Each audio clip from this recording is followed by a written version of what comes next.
Good morning guys, welcome back to my channel. My name is Philo Basumatari. How are you all? All of you? Okay, thank you very much. So, maybe fine. Okay.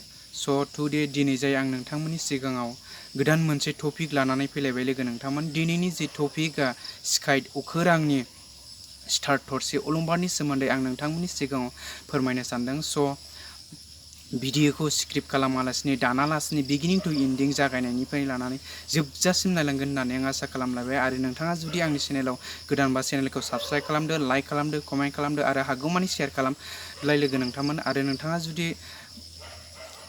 आंनि चेनेलाव गोदानबा स' भिडिअखौ सिङाव थांनानै फल' खालामहैनो हागोन लोगो नोंथांमोन। दानिया फैदो मेन टपिकआव।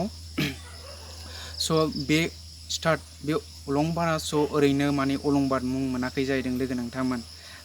बियो माने गासै टटेल माने स्टार हाथरखिफोरखौ माने इउनिटि खालामनो सिरि सिरि ट्राइ एगेन माने नाजाबाय थादों जाहैदों लोगो नोंथांमोन। बिनि हार्ट आरो आइ आरो थिंकिंआ माने ओरैबायदि नाइसलि जाहैदों लोगो नोंथांमोन। बिनि थाखायनो माने बेखौ माने मिथिनानै माने नाइसलि मुं दोनदों जाहैदों लोगो नोंथांमोन अलंबार।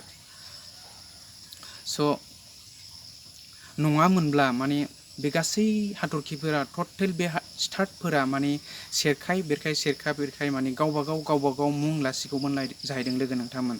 स' लोगोफोर बे टपिकआ स' एडजास्ट जादोंना जायाखै नोंथांमोना आंनि कमेन्ट बक्सआव कमेन्ट हरदो लोगो नोंथांमोन, राइट एन्ड न'। बिदिनो आं नोंथांमोननि सिगाङाव गोदान टपिक लानानै फैबाय थागोन लोगो नोंथांमोन। स'